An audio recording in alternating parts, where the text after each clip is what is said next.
It's definitely bittersweet, and I'm humble that I was given the chance to serve for as long as I did. I wish I could say that I was going to be the longest serving mayor in South Carolina and beat Mayor Riley, but there's a time and a season, and I'm excited for what the future for West Pelzer holds past Mayor Blake. I thought that from my professional experience that I understood how government worked, and I found out really fast that I didn't know what I didn't know. But I also am wise enough, although I was the second youngest mayor in the state when I was sworn in, that you surround yourself with people that are way smarter than you. And I was fortunate to have those people in department heads that were already here that could teach me the ropes and guide me in the right direction so that I could be what I think is the mayor's #1 job, which is to be the chief storyteller. There's some special things about West Pelzer. You know, we could always talk about the history or how little old Blake moved back to town after living in Atlanta and downtown Greenville. But for me, West Pelzer is about the people, the places, and the proximity. And so when we think about the people, it's definitely the constituent base and how that base is changing with new residents and with new people moving in. It's ever changing, and the people are ever changing, which means West Pelzer is ever changing.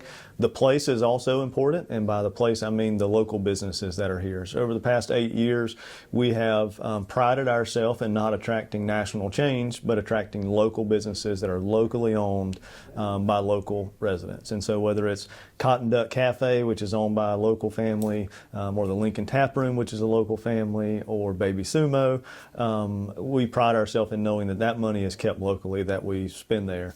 And then finally, proximity. We're 20 minutes to downtown Anderson, downtown Clemson, downtown Greenville, downtown Simpsonville.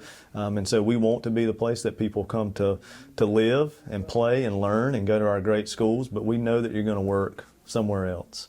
And so people, place, and proximity is what makes West Pelzer important. So for West Pelzer, I hate that it was extremely cold during Pumpkin Palooza, that it rained out our parade, but I can say that one of the greatest things that happened in West Pelzer was for us to get recognized by the Municipal Association of South Carolina for a Strong Cities Award.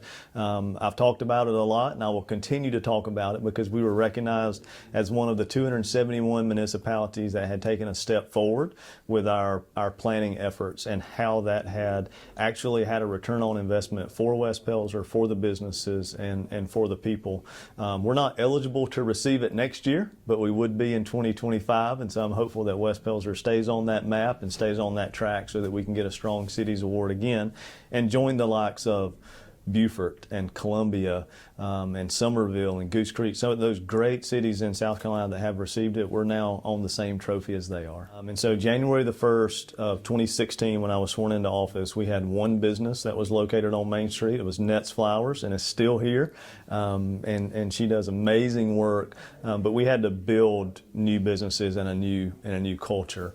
And so over the course of my 8 years, we've done about 16 ribbon cuttings. We've had businesses come and have been here the entire time. We had some come and kind of wafer and then perhaps fail. We were always supportive. But for this year, one of the pride moments for me in West Pelzer was seeing how businesses grow up and how perhaps they outgrow West Pelzer. And so we cut the ribbon about 2 years ago in a place called A1 Elegance, which is a gentleman's barber shop. So you can get the shave, the haircut, the hot towel. You could play pool, drink a beer inside. Really, really cool place, locally owned business. They outgrew their space. The business was so good, people were driving from a 40-minute drive to come get their beard trimmed or get a haircut, that they saw the need to purchase their own building and expand their services. And so while we hated to see them leave, we know that they're going to our neighbor in the town of Pelzer where they could purchase their own building, they could have their own secure parking lot, and they could continue to flourish. So for West Pelzer, now we're about building businesses up so that they can grow up and move somewhere else. Invested ARPA money and COVID CARES money into our local businesses by providing outdoor tables and umbrellas and closing off streets so that there could be more outdoor dining. And that has continued on, and those businesses have all stayed and have flourished. So I feel like we're past that that point. But one of the things that we also did with our ARPA funding, which is why we received the Strong Cities Award, is that our ARPA funding is recurring funds now. So we made sure that our investment in those businesses, we could track what the sales tax increase was or what the hospitality tax increase was, so that we could put that in a separate pot, so that every 60 months our ARPA funds would replenish themselves. And so we know that COVID has passed, but we used our money wisely to make sure it could continue to be reinvested. This year we did welcomed kind of a corner of new businesses with Cotton Duck Cafe, 24 West, and Baby Sumo, and so it kind of rounded out our Frankville business district. In the past 18 months, we've had about 600 building permits pulled. That's for new construction and alterations. Before 2018, we had not had a new house constructed in about 25 years in West Pelzer. Since that point, we've had about 120 homes constructed in town. One of the great things that I think we've done here in West Pelzer is look at our infrastructure. And so we knew that our previous administration, Mayor Paxson, had built the town a new water system and a new sewer system. So it was my job to build on top of that.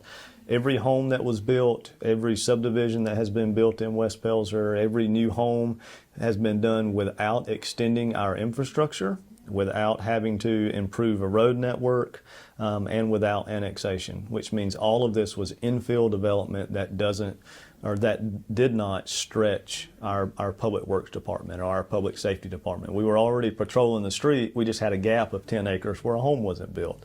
Now we have homes built along that. So that's how we have addressed growth. But then also one of the great things that we did in the first 18 months is we paved every road in West Pelzer. And so the new development that was occurring with new water lines, new sewer lines, new cable lines, new fiber optic lines, and new asphalt over the top of the road. So we were a fresh new town. Always have to tell at least a piece of the story. But in 1913, a guy by the name of John Franks was upset that Pelzer Manufacturing did not allow gambling, dogs, and alcohol. And so Christmas Eve 1913, Frankville was incorporated by the Secretary of State and the Aldermen of Frankville. Fast forward just 5 years, 1918, September 13th, 1918, the name was changed to West Pelzer.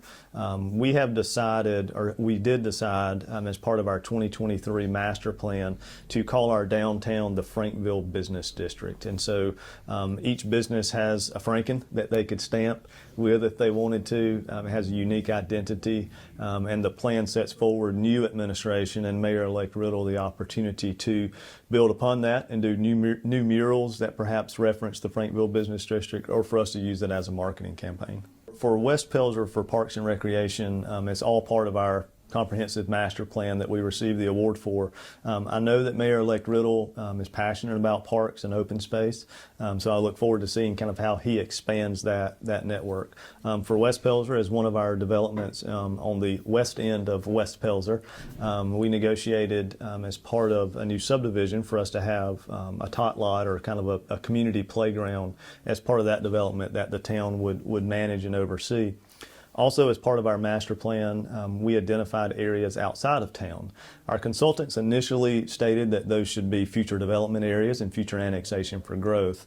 Council and the constituents and residents decided that that should be considered open space. And so we're now working with property owners that are outside of municipal limits to talk about conservation easements, or using the conservation bank to perhaps purchase large tracts of land so that it does not become developed as a subdivision or another growth center. We could use it for open space. And so there's about 500 acres that surround the western end of West Pelzer that we would love to have conserved forever as agricultural property, and perhaps have some for a West Pelzer Park expansion. We were also blessed in 2023, or the end of 22, when the legislative delegation allocated PARD funding to West Pelzer to spend in Chapman Park. Chapman Park's our small quarter-acre park that's named after the Chapman family, and there's always improvements that we can do there. Purposefully myself and my administration held that funding back so that Mayor Riddle could have a new project in Q1 of 2024 for perhaps some improvements in Chapman Park. So I look forward to seeing what he does with that as well. Maybe the last thing that I want to say to Anderson County, to the staff of West Pelzer and West Pelzer residents, is that we always try to leave something better than we found it. And we have left West Pelzer in a great spot, both financially and socially, and in the region. We've put West Pelzer on the map, and I'm confident in the staff and administration that they can keep moving that forward. I am local in that I was born in the old Pelzer Hospital, but we moved to Greer, South Carolina, and was raised in Greer, through my youth. And when I was 17, we moved back to Pelzer. And then when I was 19, Uncle Sam came calling. So I did my stitch with him, and we moved back to Greer, so it's back and forth. But about 20 years ago, we moved back to Piedmont, spent about 15 months in Piedmont, years in Piedmont, and then moved back to West Pelzer. That was all because I had a home here that I'd bought when I was in real estate, and it's a long story. But anyhow, that's how I wound up back in West Pelzer. As far as the politics end of it, I've always been involved in politics. I've never missed a vote since I was able to vote. Tried to keep up with it best I could. So when we came back, naturally I was interested in the town politics. I had some friends who was on council, and I talked to them, and they said, you need to get involved. And I came to a couple of council meetings and was not comfortable, you might say. And so eventually after that, I met Blake Sanders. Somebody said, you need to meet Blake Sanders. And at that time, Blake was on council. And so I met him, and I was impressed with him. Now, there's a little bit of difference in our ages. He could almost be my son, age-wise. But I was impressed with him as a young man. And so I said, well, let's talk some more. We met the next morning, and long story short, he said, I'm thinking about running for mayor. And I said, will you run for mayor? I'll run for council. He did, I did, and here we are. As a seventh grade dropout, I didn't have much of a future. And then a friend of mine asked me to go to church with him one day, and I had an epiphany. I had an experience that changed my life. Two things, actually. While I was in the church, a girl walked up into the choir, and the most beautiful girl I ever seen, and I said, that's the girl I'm going to marry. Had the epiphany, then I went chasing the girl, and I caught her, and that was 58 years ago, so that worked out. And but then I wanted to, in my desire to have something to live for, Vietnam was going on. I knew I was going to be drafted. I went and talked to a recruiter. He says, if you'll join, we'll guarantee you'll finish your education, and we'll do a few other things for you. Well, they did. And so I came back, and I wanted to go to Bible college, which I did. And I graduated Southern Wesleyan. Wanted to go to seminary, which a few years later I went to seminary, spent a couple of years in seminary, and in ministry. I pastored a couple of churches, but I was an elder, I was a teacher in the churches. But to support myself, I was in the food business. I was in institutional sales for years. I ran restaurants. I started my own food business. I started out as a meat cutter, but I wound up being, in the end, I was close enough to retire, but I needed a little more. So I got back into that for 5 years and finished that out. And by that time, I was involved in the politics here, and everything switched over to this point to the politics. Now, I was a happily retired individual. I was catching up on my reading, and then I told Blake I was perfectly happy being on council and being his assistant. And then he makes this announcement, and I said, my happy days of retirement are over for at least the next 4 years, because now I wanted to carry on what we had been able to accomplish in those 8 years since I met Blake Sanders. He has done wonders for this town, and I was a part of that, and I wanted to see it continue. So I agreed that I would run on that basis to try to continue on the vision and the progress that West Pelzer has made since Blake Sanders was elected mayor and I was elected on council. So that's where the story really picks up. I want to see the progress continue, and I know that's a large statement, but you know the situation with the growth.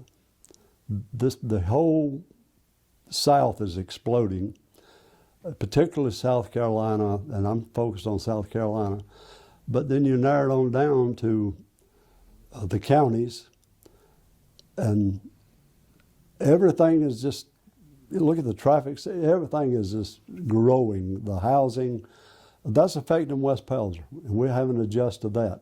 It's also affecting Anderson County. It's affecting the whole upstate. It's affecting everything. So keeping up with that progress and managing that progress to the benefit of West Pelzer is what I see my next 4 years is part of. Now, like I say, Anderson County is going to play. I think I've lived in all three counties. I think probably Anderson County has the best opportunity for growth considering its size and the opportunity with the lake properties and so forth. I'm really excited about that. And of course, that affects the municipalities and West Pelzer. And so West Pelzer in particular, I want to see the park enlarged. I want to focus on that. And then I want to focus on our police service and protection as the two things that I'm focused in on right now.